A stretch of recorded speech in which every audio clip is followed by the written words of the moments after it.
Fight of the night, no-brainer, Jan versus O'Malley. Performance of the night went to Bilal and Islam.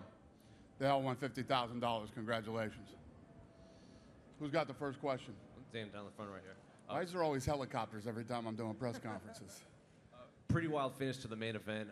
Islam Makhachev obviously finished the way, Charles Oliveira, the way that he wanted on the ground. What are your initial impressions after witnessing what we saw in that main event? I literally didn't hear one word you said. His thoughts on the main event?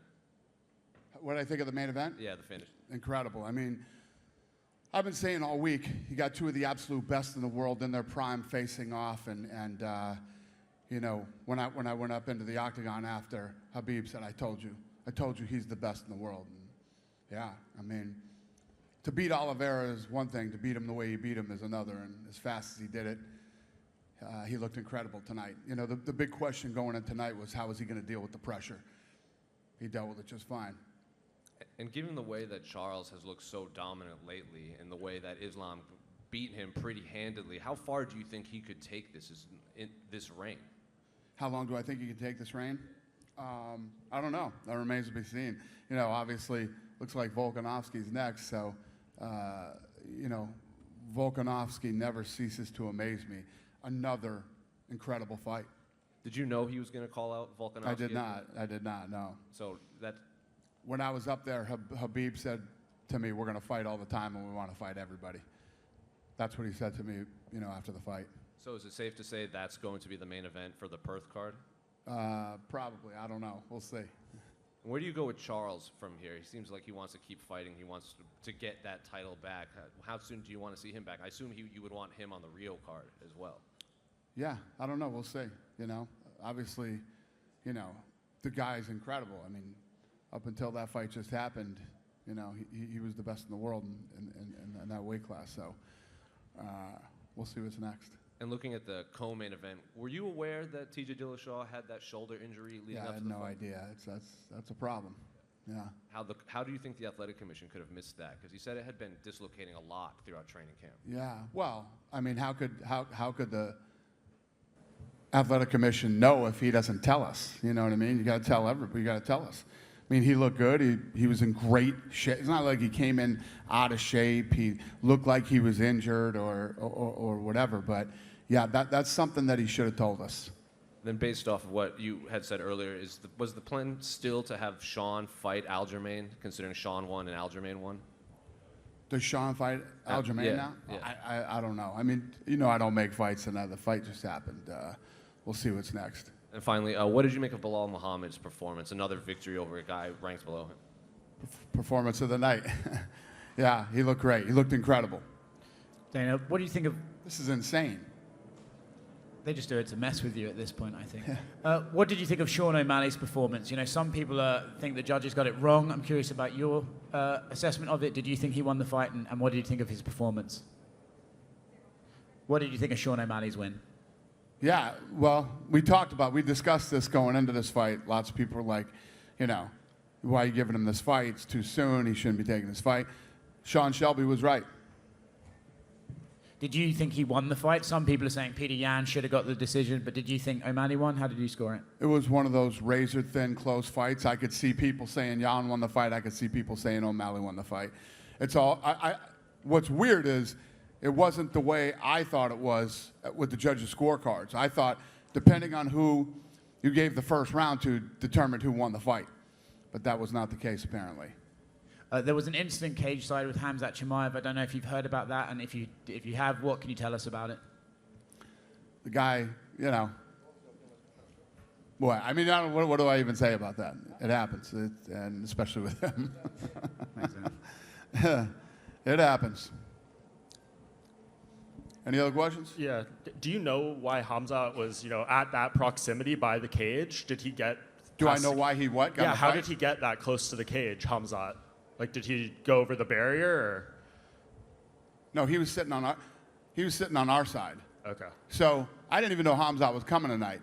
He was invited here by Abu Dhabi. Mm-hmm. So the seats behind me are owned by Abu Dhabi here in Abu Dhabi.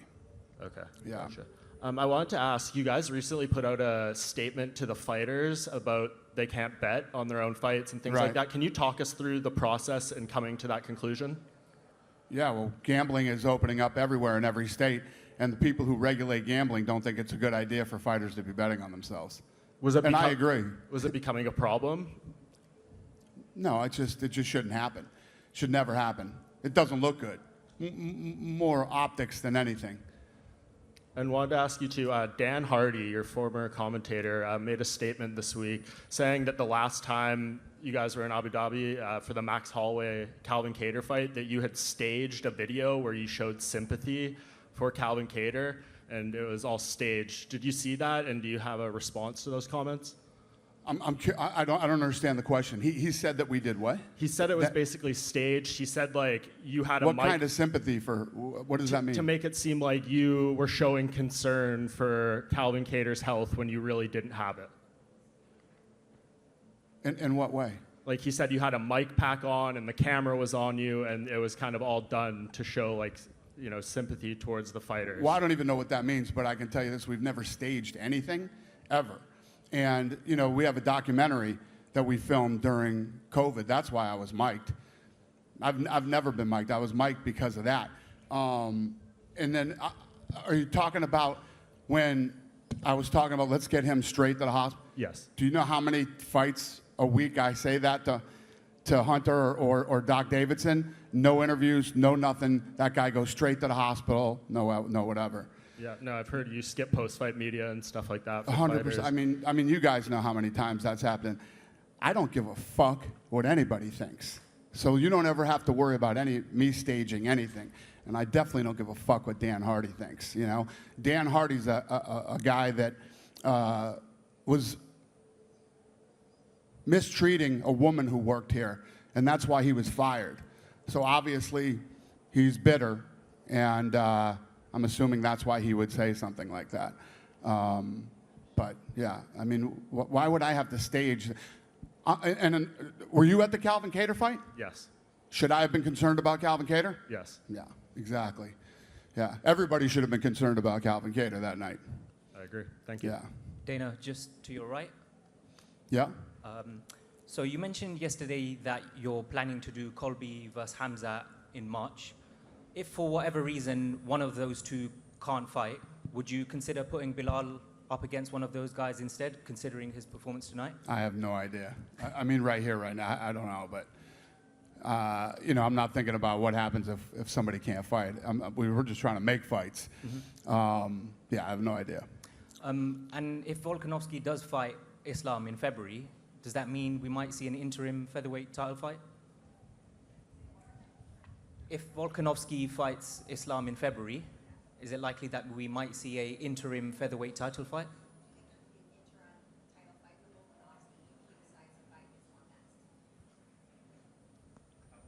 If he, oh, no, that wouldn't happen. That was it. Thank you. Dana, to your right. The situation right now at bantamweight division becomes more and more interesting. So, from the point of view of Dana White, what's next for Aljamain Sterling?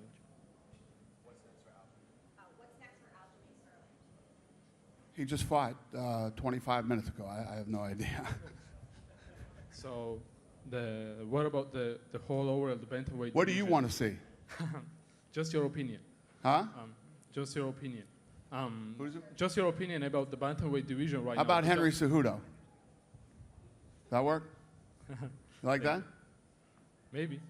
And You don't give a shit? Why are you asking me if you don't even give a shit? because he's a champion right now, and You couldn't think of any other questions? You just wanted to ask that one? so Go ahead. What's your next question?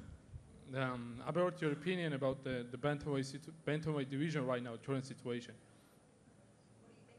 It becomes more and more interesting. What do I think so about what? I like it a lot. Thanks. Dana, to your right. Dana, Yeah. to your right. Yep. Hey, how are you? I'm doing good. It's been an incredible event. Abu Dhabi has treated UFC very well, and a lot of fighters, when this card was being made called out and said that they want to be on this card because of the hospitality Abu Dhabi shows. Can there be any plan in future with respect to an international fight week of sorts happening in Abu Dhabi where we can have a fight night and a pay-per-view card so that multiple fighters can then be a part of it?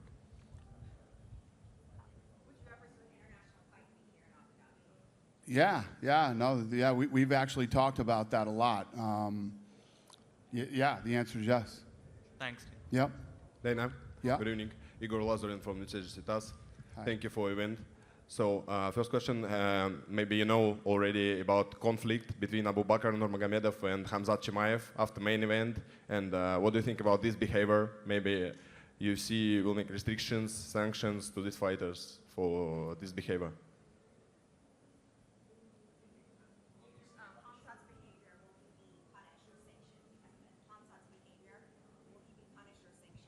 What did he do? They fought in. It's what we do here. It's what we do. This is a rough business. Mean things are said. Sometimes guys get into it. It's our job here at the UFC to make sure that that stuff doesn't happen. Again, we weren't right on it and didn't stop it from happening, but we got in there. Just these things happen. When you get, we have 800 alpha male and females under contract, and sometimes they cross paths at events, and these things happen. It doesn't bother me or hurt my feelings or any of that stuff. We handle it and then we move on.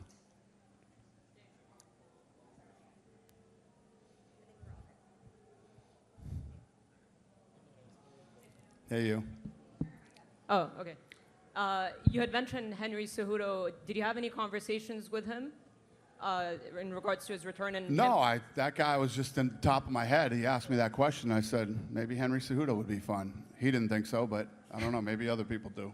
But have you spoken? Have you guys spoken to Henry recently? Well, Henry's been out there talking, and he wants to come back, and he wants to, and I think. How long's he been back in the USADA pool? Anybody know how long he's been back in the USADA pool? No? 6 months? Yeah, so, he could fight. So maybe you do him and Aljamain Sterling next. Again, everybody's going to write that I said that that's the next fight. That's what's going to be written. But I'm just saying that would be a good fight for him. I'm sure Henry Cejudo will be happy to hear that. Speaking of USADA, it appears on the database that Conor McGregor hasn't been tested this year. Would he have to complete 6 months before he can compete? Yeah, or how's that work? yeah. So he can't return until 6 months of... Right. All right. Thank you. I have a question. Good? Yep. Hey, Dana. Shadi Al-Shadi, ITP Media Group. How are you? I'm great. Great having you in Abu Dhabi. I'd like to ask you a gaming question regarding the UFC game. A lot of fans have been asking, are we going to have Arabic commentary for the next edition of the UFC game? So UFC 5, will it have Arabic commentary as well? Yeah, that's a good question. That I don't know the answer to, sir, but I will look into that for sure. And It should. Yes. It should, yes. And I would like to also request that you also add Etihad Arena as a venue so it's playable in the game as well. I'll get it done. Thank you. Yep, go ahead, brother. Hello, Daniel. My name is Vadim Tikhamirov from Match TV. What do you think about Islam Makhachev in pound-for-pound rankings? Now he's no, but... No, that's a great question. Where is he now? I don't even know off the top of my head. What is Islam ranked now in the pound for pound? He's no. Oh, well, that's fucking interesting. There you go. Well, I think he's gonna pop up pretty high on Tuesday. Yep. Yeah? Okay. We good? Thanks for coming, you guys. Have a good night.